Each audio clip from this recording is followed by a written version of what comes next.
Assalamualaikum warahmatullahi wabarakatuh. Perkenalkan, nama saya Pasha Wulandari. Saya dari kelas 5D dengan NPM 204220044.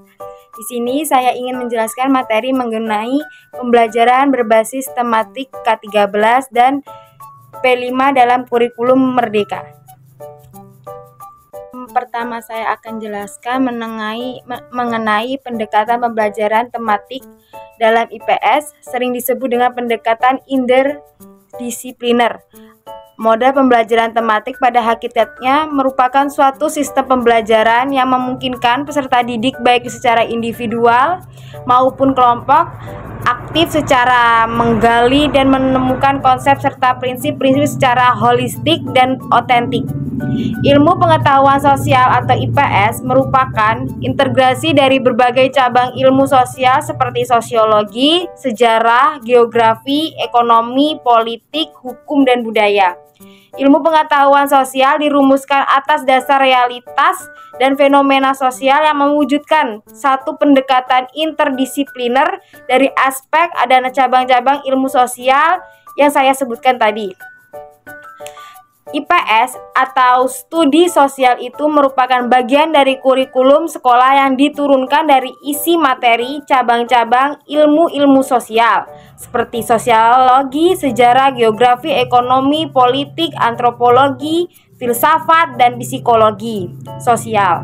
Sejalan dengan konsep tersebut, pembelajaran tematik dalam IPS adalah model pembelajaran pengembangannya dimulai dengan menentukan topik tertentu sebagai tema atau topik sentral.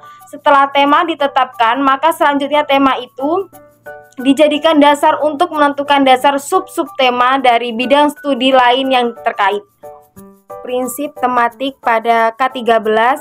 Yang pertama itu pembelajaran tematik terpadu merupakan konsep dasar dalam pelaksanaan proses pembelajaran pada kurikulum 2013 di jenjang SD yang sudah diatur dalam Permendikbud nomor 22 tahun 2016 tentang standar proses pembelajaran tematik terpadu dilaksanakan dengan menggunakan prinsip pembelajaran terpadu. Adapun prinsip-prinsip pembelajaran tematik terpadu adalah sebagai berikut ini.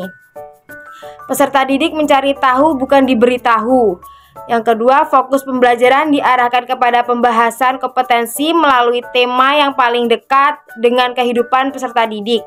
Yang ketiga, terdapat tema yang menjadi pemersatu sejumlah kompetensi dasar yang berkaitan dengan berbagai konsep, keterampilan, dan sikap. Yang keempat, sumber belajar tidak terbatas pada buku. Siswa dapat bekerja secara mandiri maupun berkelompok sesuai dengan karakteristik kegiatan yang dilakukan. Yang kelima, guru harus merencanakan dan melaksanakan pembelajaran agar dapat mengkombinasi siswa yang memiliki perbedaan tingkat kecerdasan, pengalaman, dan keterkaitan terhadap suatu topik. Yang keenam, kompetensi dasar. Mata pembelajaran yang tidak dapat dipadukan dapat diajarkan tersendiri. Yang ketujuh, memberikan pengalaman langsung kepada siswa atau direct ekspresi dari hal-hal yang konkret menuju ke abstrak. Yang ke-8, pembelajaran tematik yang dirancang dalam silabus bukan merupakan urutan pembelajaran. Dan yang 9, melainkan bentuk pembelajaran untuk mencapai kompetensi dasar. Guru dapat melakukan penyesuaian. Menjelaskan materi tentang P5 pada kurikulum Merdeka atau KURMA.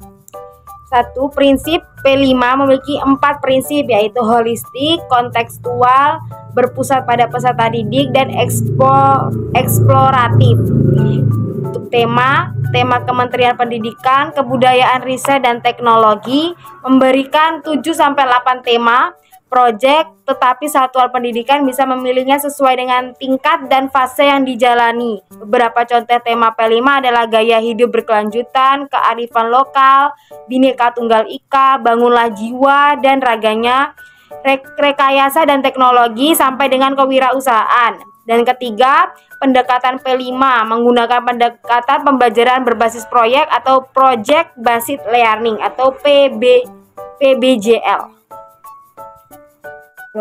Menjelaskan tahap-tahap P5, yaitu memiliki 4 alur, yaitu pengenalan, kontekstualisasi, dan aksi dan refleksi. Yang tujuan P5 bertujuan untuk mengidentifikasi dan merumuskan solusi terhadap permasalahan di lingkungan sekitar, serta mendorong tercapainya profil pelajar Pancasila. Dan saya akan menjelaskan contoh kegiatan P5, yaitu mengadakan kerja bakti di lingkungan sekolah untuk menanamkan nilai gotong royong atau mengadakan tugas berkelompok untuk membahas tentang pencegahan bullying di sekolah. Itu saja yang saya sampaikan mengenai materi. Wassalamualaikum warahmatullahi wabarakatuh.